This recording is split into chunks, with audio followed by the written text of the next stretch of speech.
number one, what's the reason for still playing? And what's the reason for joining the MPBL? Si John Wilson ba, isa sa mga rason na yun? Siyempre naman, marinig mo nakakampi mo si Yan ang John gusto Wilson, ko. di ba? Ang bilis ng Pero- sagot, alam mong totoo. Yes, so isa yun sa, siguro main reason, yan. Pero give credit ako kay Coach Arnold. He called me up. I was really contemplating kung tutuloy ko pa ba ganyan. Pero there's the side of me as a player. Love talaga playing basketball, want to compete. And nag-open up yung door. So I'll give credit rin kay Coach Arnold for talking to me. And a little bit convincing rin sa part niya. And syempre nalaman ko nga John Wilson. So dadagdagan pa. But it's really the love of the game and competing and seeing myself to play. Just really, yun. Ganun lang talaga. Meron pa silang Jervy Cruz. Diba? Correct. May John Wilson na may Jervy Cruz pa. So kung makikita mo, talagang kung ikaw ang player, gaganahan ka rin. Mga tropa ko yan, di ba? Tama. From the past. Blast from the past. Pero napag-usapan yung blast from the past. Siyempre, Yes. isa pa sa inspirasyon ni JV, I think, no, dito sa MPBL, ay ang isang napakagaling na coach, Cholo Villanueva. Yan ang talagang tropa niya. Ay, hindi ako magkakamali, co-finals MVP Yes, kayo. correct. Diba? Co-finals. Which Kwento I mo, think yeah. was first and last ba yun? Oo. Correct me if I'm wrong. No? So, Siguro, I don't know. Pero yes, the teammates with him since 2000, early 2000 na lang. Early. pagdating sa, Pagdating sa silang inyo dalawa. talaga eh. Nagkasama rin kami. Kaming tatlo, kasama So, kayo. it was a pretty good parang year for us. We really have to parang prove ourselves in time na yon. And I think our group, together with T.Y. Tang, Meyer Hofer, Walsham, Ano mga binabanggit niya? Uwa. Of course, Ah, legends. So it's parang nag-work hard kami all throughout the year, focusing na mag-bounce back. But we didn't expect na ganun kami aabot na maglaro ng finals. But Miss na miss kayo nun eh. Diba? I think Miss na miss ang kayo. maganda doon is the core of that group stayed together. And Coach Franz really developed us, pushed hard talaga to go to that season with a mission. Yun nga, tinawag niya yung season na yun na redemption. Redemption year. Shout So, out, Coach laking Franz. bagay talaga Pare, yan. oo. And, Kinikilabutan ako, sabi niya. Hindi kasi, naalala ko yung time nila na suspension sila. So, na 2007, right? Lahat ng leagues na meron dito sa Yes. Manila, champion sila. So, Kasi nga Lahat ng hindi league. sila makapag- Nike Cup, Phil Oil, Father Martins, basta kung ano man, PCCL. Actually, tama. Yun yung Lahat. naging ano namin. Ganda, ang Lahat. ganda ng kwento na Naging yun. puhunan namin yun going to the next Winning season. culture. Oo. So, yun nga. Tapos sinabi niya na yun, we won, I think, 3 or 4 tournaments before coming to UAP. Although, nung UAP, nag-struggle kami. Hindi kami yung, pero once na, yun nga, UE was 14-0, Ateneo was also playing well. Then you sweep. Pero, nag-keep at it lang kami, and I think we picked at the right time in that year. And yun, Saka fortunately, nakakatuwa champion. kasi yung mga nabanggit niya, mga nag-MPBL na rin. Correct. Rico Meyerhofer, Cholo Correct. Villanueva, siya.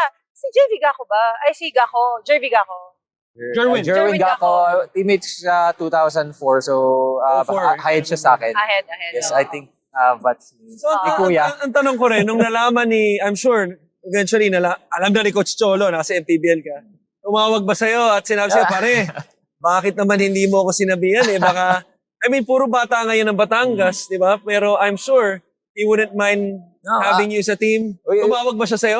Keep communicate naman kami all through this years, andun yung communication namin. Usap, regarding playing, hindi naman ako nag-usap na maglalaro, ganyan. Hindi rin naman siya sa akin pero we just, parang usap lang kami.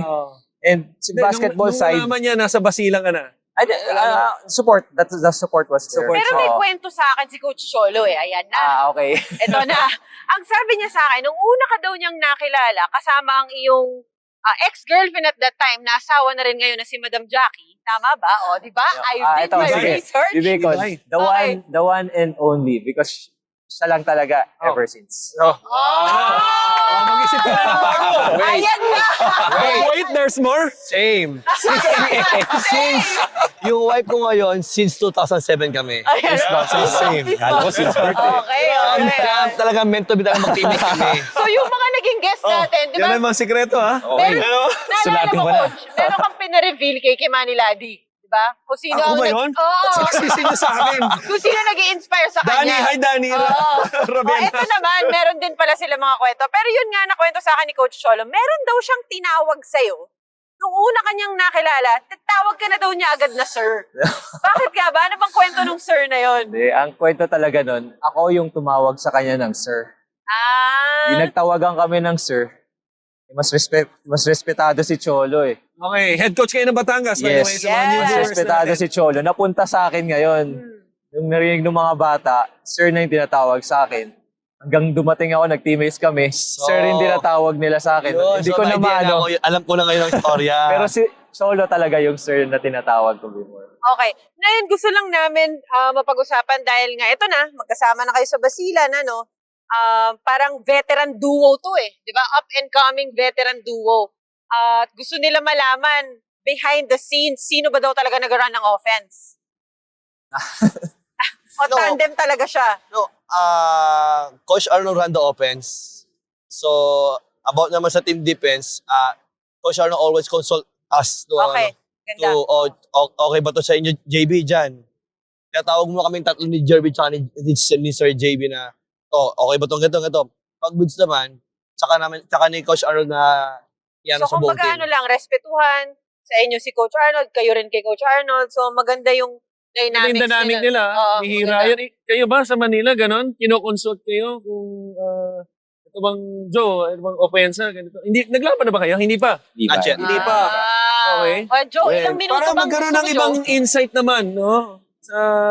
Since aktibo ka pa.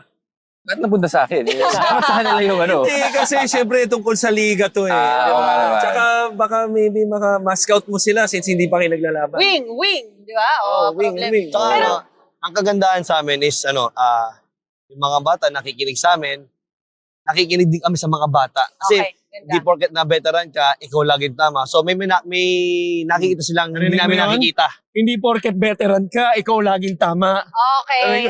Pero talagang lagi akong tama eh. Hindi, Lola? Okay, hindi. Alam mo, mapapansin din natin ang laro ni Katembuhan Ganda rin, at saka yung Kometa. Diba? Correct. Ang gaganda rin. So, O siya nagwardya yan. hindi rin biro talaga ang lineup nitong Basilan. Kung di ka pa nakasubscribe, ano pang hinihintay mo? Bawat episode, bawat laro, bawat kontrobersya sa MPBL, nandito kami para harapin lahat. Hanapin ang Rebanse sa Spotify, Apple Podcasts, at YouTube. Kung may gusto kang sabihin, may issue kang gustong harapin, o may Rebanse ka sa sinasabi namin ngayon, mag-subscribe, i-share, makiisa sa usapan.